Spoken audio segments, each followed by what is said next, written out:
Today we're going to look at 6 different behaviors, mindsets, philosophies, approaches to life that tend to keep people poor. This is from the brand new audio version of Poverty Proof for Entrepreneurs.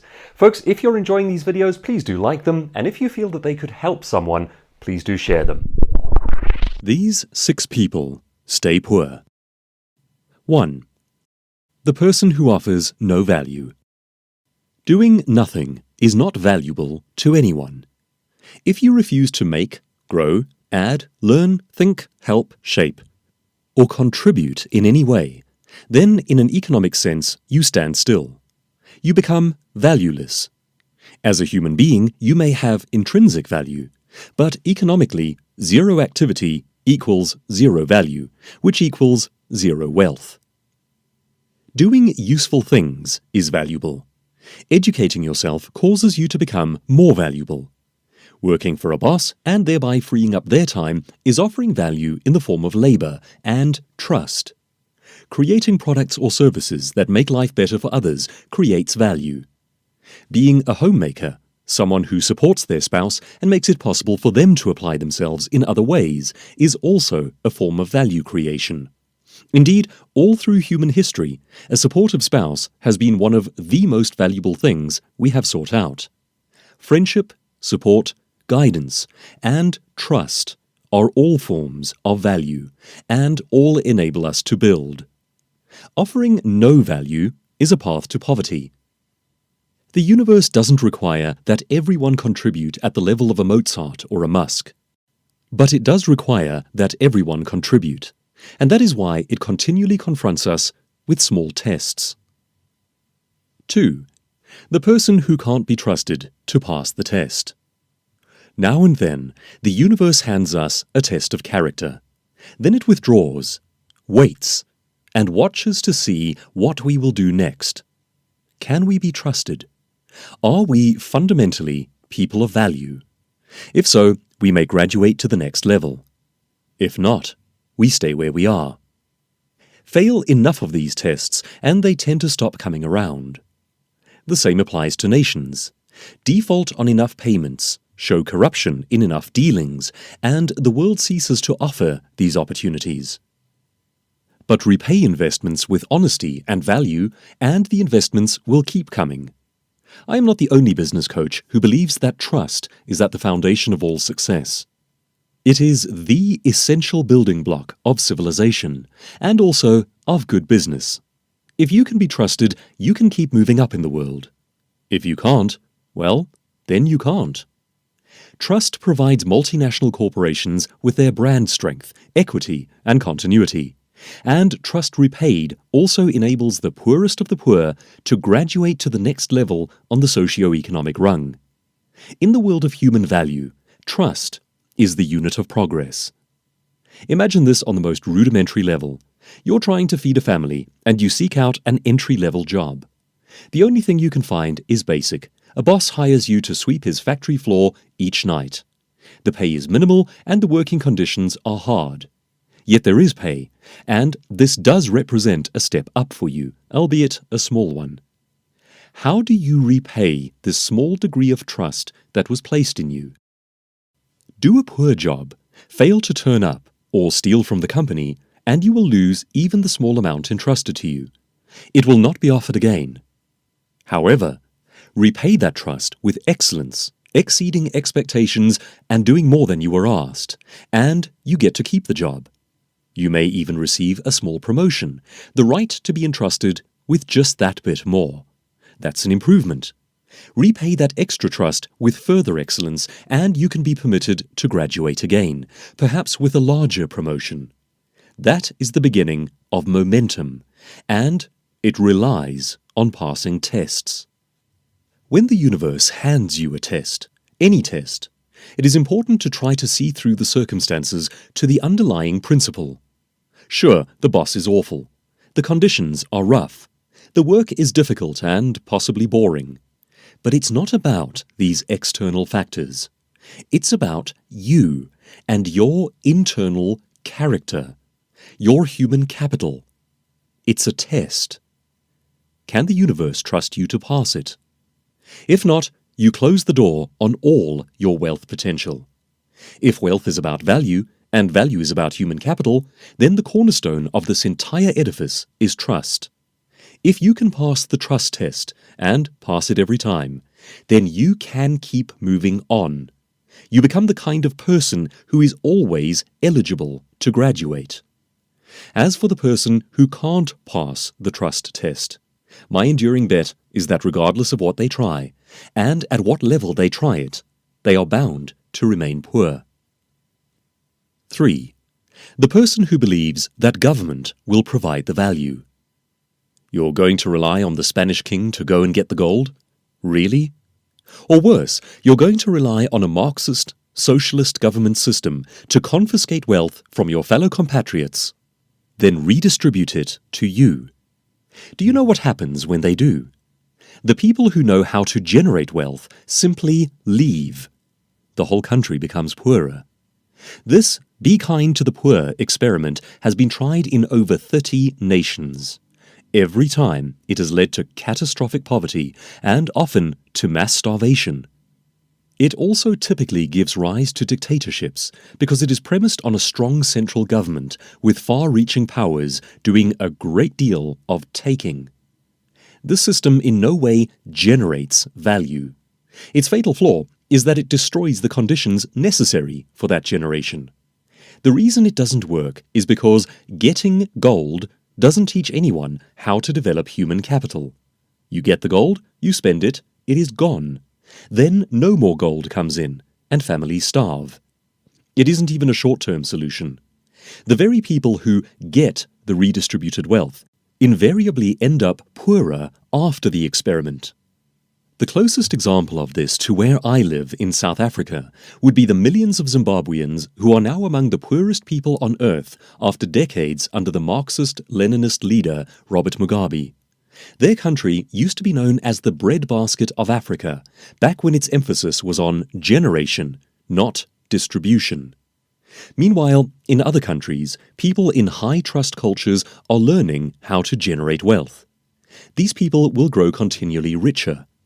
If you have been waiting for the Spanish king to hand you the gold, permit me to guide you onto a different and better path. The simple truth is this: governments do not generate wealth. People do. People make wealth through trade and through businesses that generate value, and then they form governments to uphold the rule of law and to ensure that infrastructure works so that they can continue to make money. Socialism is just a parasite on top of that. Can governments contribute to the generation of wealth? Yes. Although they don't generate it themselves, they can enable people to generate meaningful profits. By far, the best way that governments impact wealth is by providing good infrastructure and upholding the rule of law, which is to say, creating the conditions for trust. Then, quite frankly, they should get out of the way. Where governments uphold the rule of law, ensure that contracts are honored, and keep the infrastructure working, the people do the rest, and nations, including their governments, become wealthy. Here's an interesting example. One of the greatest reasons Britain enjoyed such strong human capital was that its courts upheld contracts all the way back to the Middle Ages, and even against its own citizens. If a Belgian or a Frenchman appealed to a British court alleging that he had been cheated by a local merchant, the court would try the case and often find in favor of the foreigner. This created a scenario of high trust, which attracted further people wanting to do business in Britain. Trust is the foundation of everything. Where it exists, economies flourish. Being a trustworthy business owner creates the conditions by which you can flourish. 4. The person who sees their career as a life support system, not a wealth-creating mechanism. What happens if you do provide value, and you do generate wealth, but then you squander more than you keep? You may make a small or large amount of money. Regardless of the size of your income, how you think about it makes a difference. Do you view it as an important source of potential wealth? Or do you simply see it as a way to meet the bills each month, something that merely keeps you going? The person who views their income as the means by which they will become wealthy will treat that income very differently. To them, it will become critical, even precious, and they will manage it carefully, nurturing and growing it at every step. They will be excellent custodians, setting each penny to work to earn more pennies, and they will never waste their money on trinkets. To them, waste is a betrayal of their future potential to become rich. The logic is sound. Buy 100 trinkets, and what have you got? A box of junk to throw out in 10 years' time, instead of a sizable amount of wealth that could have been hard at work improving your reality.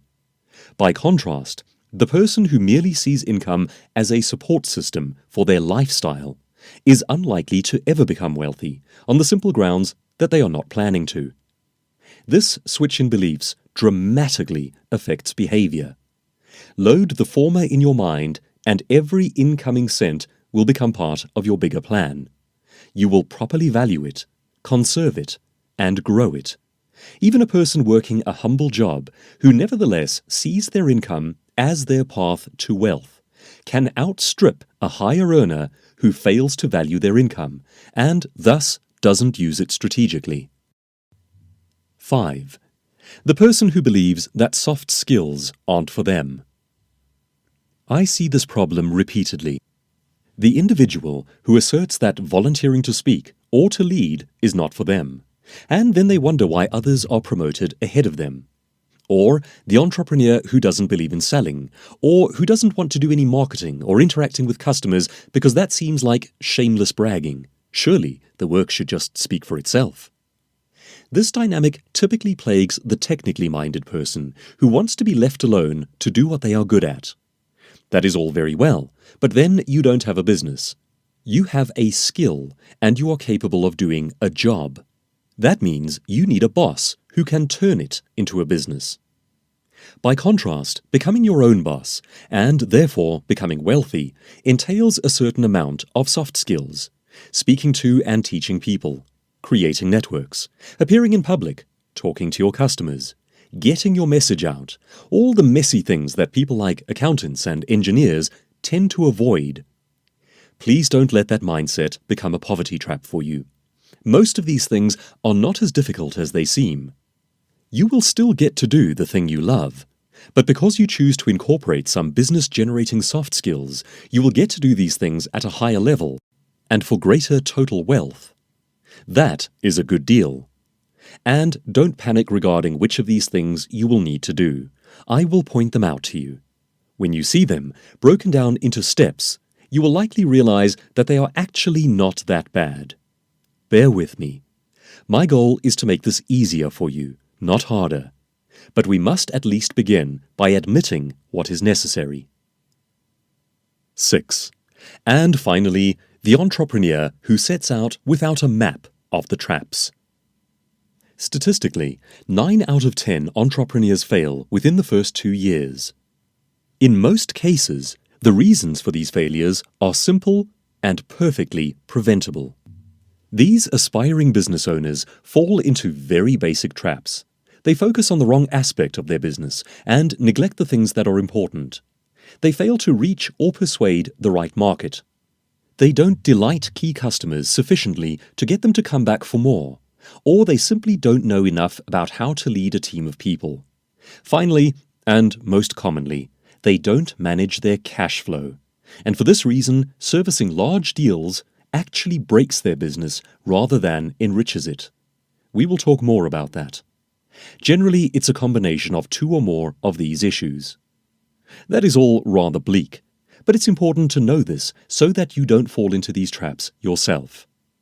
Now, let's get to the good stuff. Who gets rich? The person who learns how to generate value gets rich. Take John D. Rockefeller. The first thing he did initially to become wealthy was to sell paraffin to Americans. At the time, there was no electricity available to most people. Paraffin allowed them to light lamps in their homes, gaining a few extra hours of productivity each day, where before they had little option but to go to bed when the sun went down. This provided great value on a mass level. Fascinatingly, embittered people today refer to characters like Rockefeller as robber barons without ever explaining who exactly they robbed, and simultaneously pretending away the value they created. Would it have been better if people had spent their evenings in darkness, unable to function? The person who practices sound principles and behaviors of wealth generation gets rich. Among entrepreneurs, it's not necessarily the brightest or the most privileged who make it. It is the ones who focus on the right things and ignore the wrong things. It is the ones who successfully attract, persuade, and keep on delighting customers. These entrepreneurs create value and generate wealth. It is the ones who get their teams to stay focused and consistent so that the value they offer remains high and the wealth keeps coming in. It looks a little different for everyone. And you don't have to understand every single entrepreneurial principle. You just have to understand and implement enough of the good ones so that you create excellent value and show the world that you do so while making it easy for people to buy from you. That's enough to tip the balance in your favor. The more you learn, the faster it goes, and the greater your wealth becomes. Enough of these ideas will change your trajectory from failing to getting richer. And that will do